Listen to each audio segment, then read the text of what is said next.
Presentation which we are making to you here is of a project called OIDA Therapy. Please give me.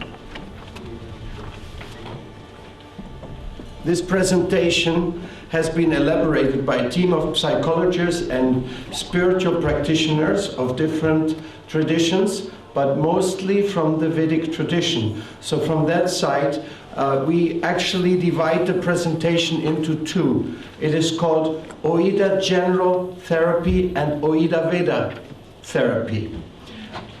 The reason for that is the project and the presentation is extremely broad. Just before, a few words about myself. I was born in Germany. I was educated in India by my spiritual master and was sent to South America to develop community. So I spent most of my time there, and I'm very concerned with the well-being of people everywhere because I have friends everywhere. So the OIDA therapy developed as an answer for my experiences I had in different parliaments of the world religions, and also my private personal counseling of people specifically downtrodden in the substance abuses and thus having lives on the brink. So this brought me to investigate, and it led me to Viktor Frankl's logotherapy, which was a first approach I could see by Western psychology to say, hey, we need a meaning of life. There wasn't just a temporary element to search out and to solve it, but that there was overall there was a substance missing which makes people unhappy, which makes people get out of focus with life. So Viktor Frankl made a very wonderful contribution there, and I, as personally living in a monastic life, I've been a pilgrim for the last 35 years, and seeing the virtues of spirituality lived in an intense way, I also hoped for finding a language which you can convey to people in general about healing. Now, the healing which we are talking about is not only the healing of temporary pathologies, it is basically the healing of the soul on its journey throughout life.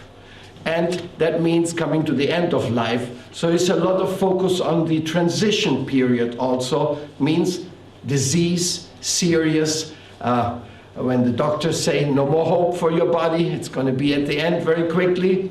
What to speak about leaving this body? What about the next life?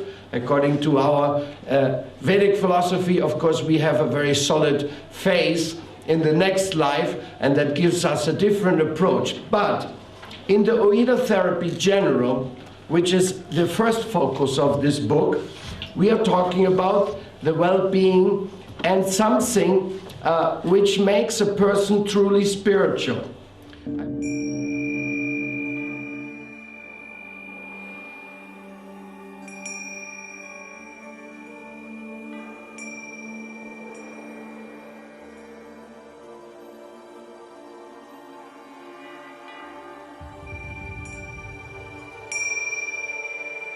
I've already heard in this Congress a few very enlightening lectures.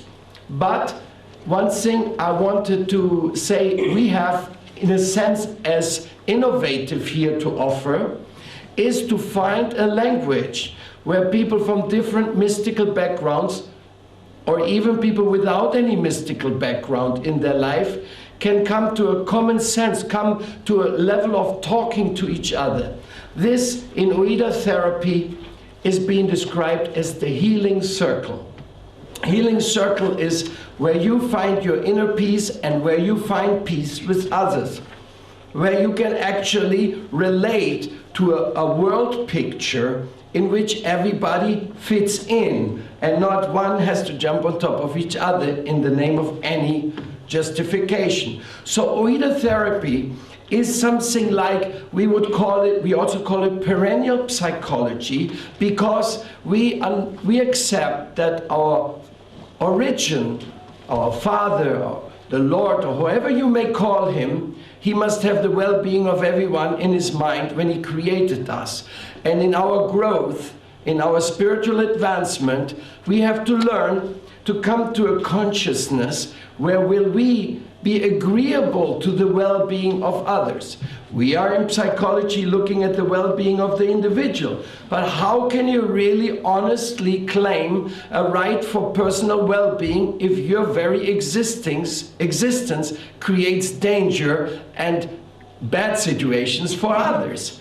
That is something which in the healing circle, you may call it, in the Indian language, you would call it sattva guna, or the mode of goodness. The mode which is free of injustices, exploitation, and indifference with the sufferings of others. Now, interestingly enough, this is being presented as a goal by all mystical traditions. So here we are talking about that, and not for the first time, but every time there's an interreligious meeting in the world, people say, yes, we are all supposed to love each other. Yes, we are all brothers and sisters. Very nice. But still, there's so much lacking. So the OIDA therapy spells out an analytical study of finding a common language where we can talk to each other.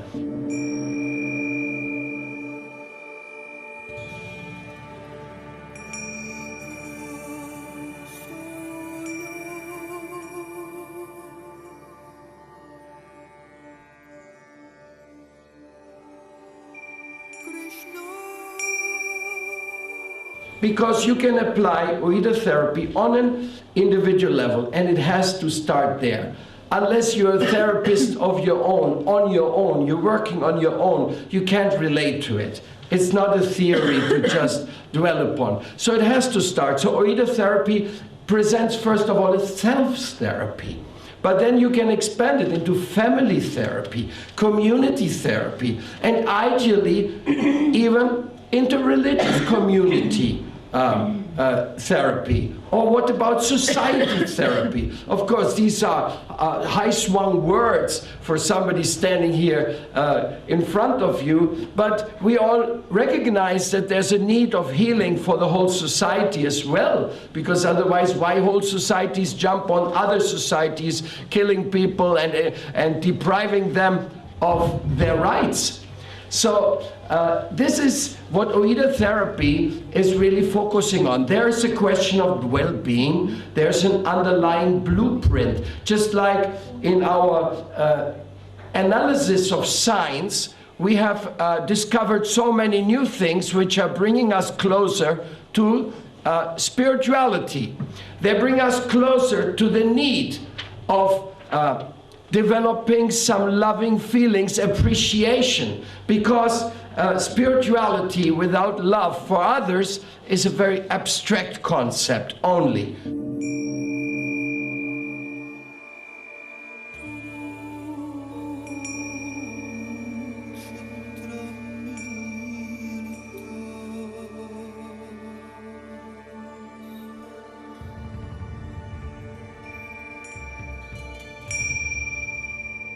We have dwelt upon the science theories of Darwin for a long time, and materialism is a kind of an outgrowth of this modern theory of Darwin. But previously, before Darwin, there was materialism. It was just like Marx wrote in his Introduction to the Capital, we owe a lot to Darwin. Now he gave us a reason to say scientifically we are against mystic traditions. But really speaking, if Darwin could never be proven, and science thus is just as much a belief as anybody can believe anything, as any declaration of I know really turns out to be in the end nothing but another belief, then we can also raise this theory, this perennial psychology theory, which is there is an underlying blueprint for the well-being of human being, of community, of growing and reaching death, having passed all the tests we have to pass so that the evolution could actually continue towards the future existence, be it by returning to this world or by reaching another destination of a higher realm.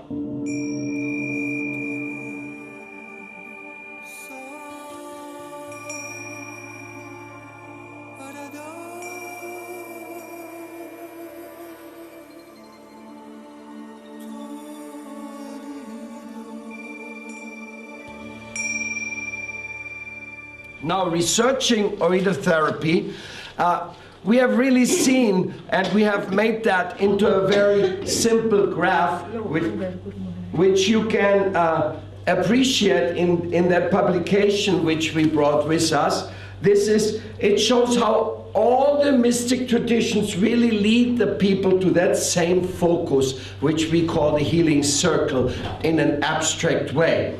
But it is not so abstract in real life. It's really that what we call values.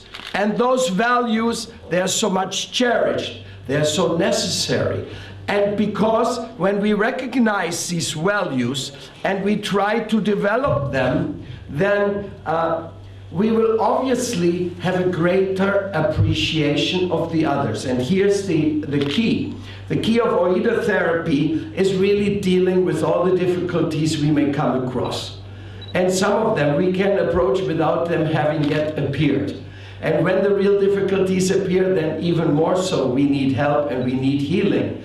So the healing in the healing circle is really the common sense, the proper behavior, and the access to higher realms. Because you see, when I'm in the mode of egotism and simply want to lord it over others, these higher realms are really not accessible to me.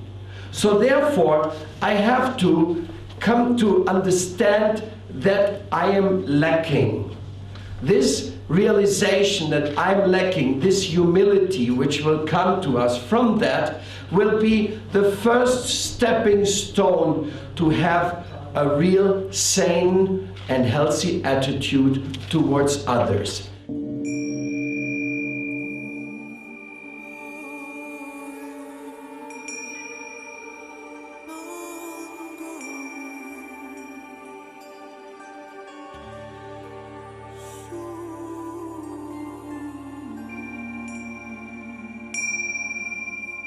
And how does it spell out in practice? We have heard these days very often about service. And we were generally given an example of social service, social activities. And the OIDA therapy has been developed by the House of Wisdom. It's a charitable organization in South America. From there, the original idea came that we need something to be able to offer well-being to everyone who comes to us, regardless of what their faith is. They're indigenous people, they are whoever they are. So in this way, the presentation of working for the welfare of others, this is also a generally accepted point by all people who are working in the field of charity or spirituality or love thy brother as thyself, thy neighbor as thyself, all these things. But in the specific development of the OIDA therapy, it is like that you have to bring this charity into harmony with your spiritual understanding. And therefore, then we reach a level, we have to leave the general. The general presentation of OIDA therapy cannot take us further here. We have to specifically enter into a mystical school or mystical intuition, or wherever we get our personal strengths, our faith from.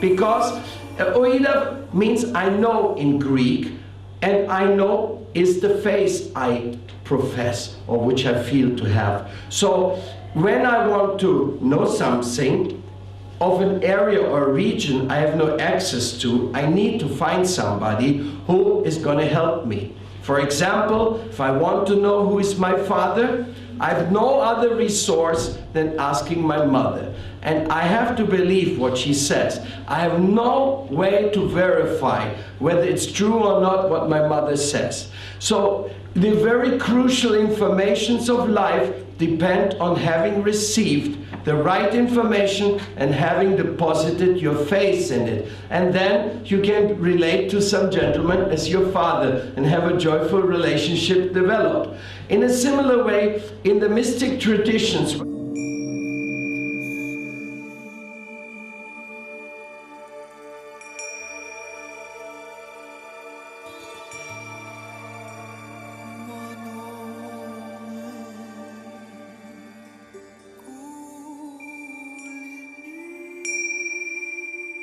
when you have your faith, this book presents the OIDA Veda faith, but not exclusively or not making any claim of superiority to other mystical faiths. No, on the contrary, searching for the values of the mystical faith as they synchronize and help all humanity in each community to reach the healing circle.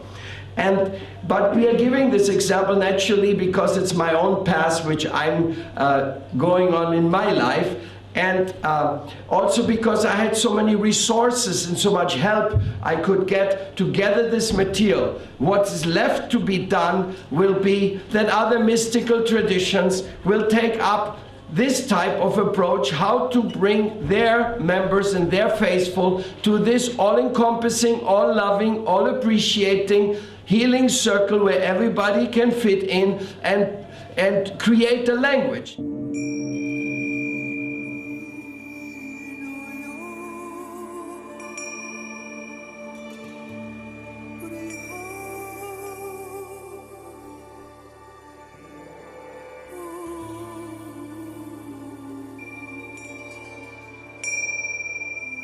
And there's one more thing very important in this regard.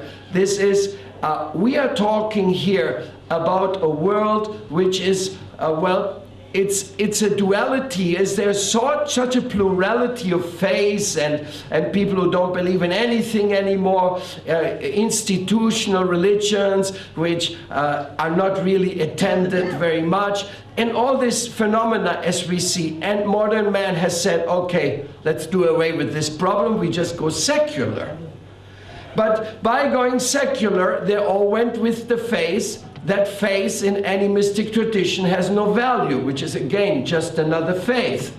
So by doing so and not providing our children with any information about mystical traditions and the benefits they have given to our forefathers of humanity, and whatever they have come, whatever music, whatever poetry, whatever social contributions have been made in the past, they're practically denied the value, because nowadays we can only believe in scientific things and scientific discoveries. So the secular education is something which is very much questioned by the achievements or by the understanding of the OIDA therapy. Rather, the people, our children in school, must be educated in a very broad way about the tradition of all mystical traditions and what have they developed to contribute for a healthier world.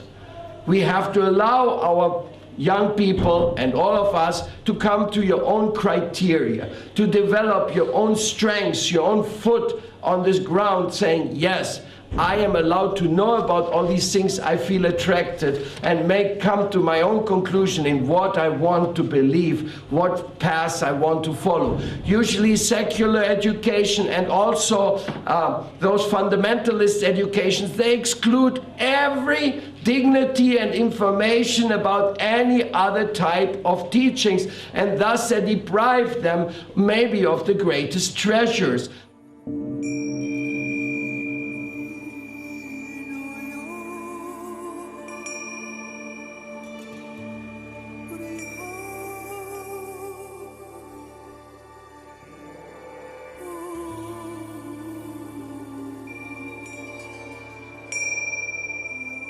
peculiarly, and that has been mentioned in this Congress also on several occasions, it is so that the Indian contribution to theology, through theism, through the Vedanta, it has been totally misrepresented in the Western world throughout the ages by the colonial interests, which we all know have misused the Indian terrain and the teachings and have adulterated many informations which we have nowadays about the old Indian tradition, the Vedic way. And Vedic psychology, as a matter of fact, has a lot to offer.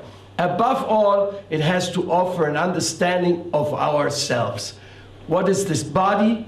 What is the mind? What is the subtle body? What will happen at the moment of death? What is the soul? Who is the soul? What is his nature? What is masculine, feminine? What is duality? What is beyond duality?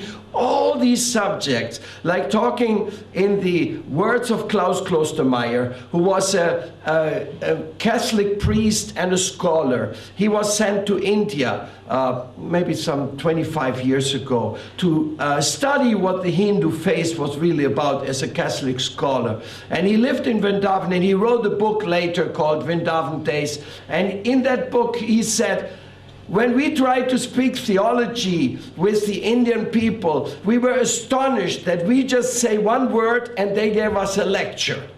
We had one little concept of divinity or sacredness or protection, and they immediately pulled out books and entire series to explain exactly that point we were trying to make. So he said it was very difficult to talk with them. They just had too many things to refer to where we had no connection or understanding of. He became later an emeritus professor on Hindu philosophy.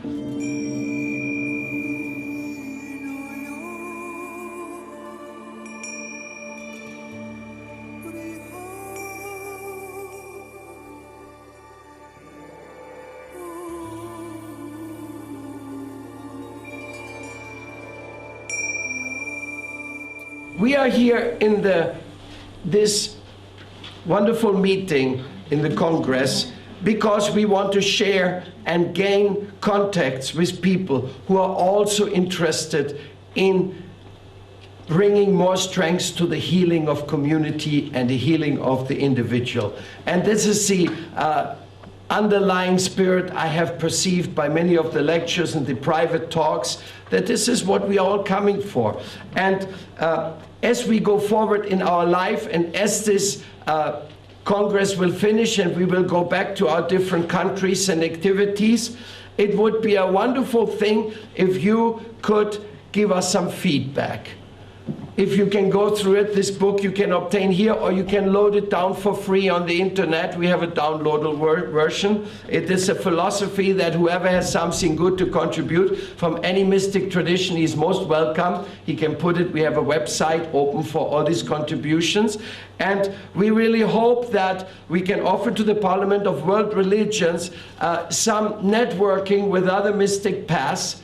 We have specifically prefer not to utilize the word religions or religious institutions because there's too much negative cloud coming along with it. So we are calling it mystic traditions because only a true follower of a true mystic tradition can actually enter in a healing circle. As much as we are an illusion, we cannot perceive the reality.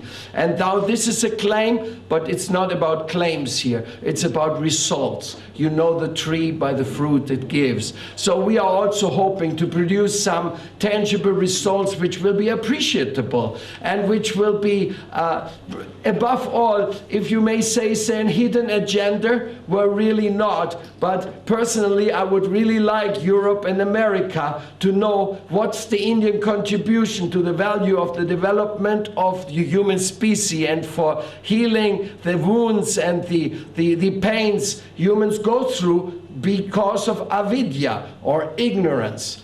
When somebody is in ignorance, he suffers from ignorance. Even if he has a certain innocence, you know, like you say, Ignorance doesn't protect you from the reaction in the traffic. So in the same way, we have to get knowledge, we have to get spiritual understanding, and whoever helps us in this direction, he will be most welcome.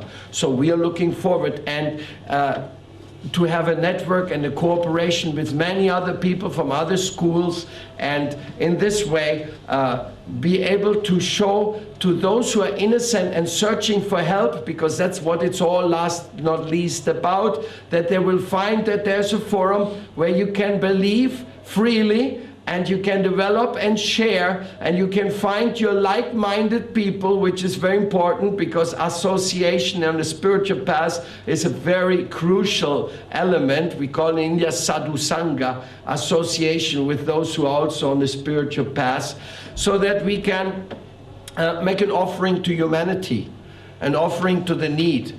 Like one friend outside, he told me just from the last conference I was, he said, the people are suffering so much in this world. There's so much suffering from ignorance. There's so much agony going on. And where do they turn? Where can they turn and really feel at home? They have to go one group, then they have to reject the other. But OIDA therapy is for the looking after the welfare of each individual and each community in each member of their mystic traditions, in as much as they do not have a plan to harm the others, which comes in as a logical side effect.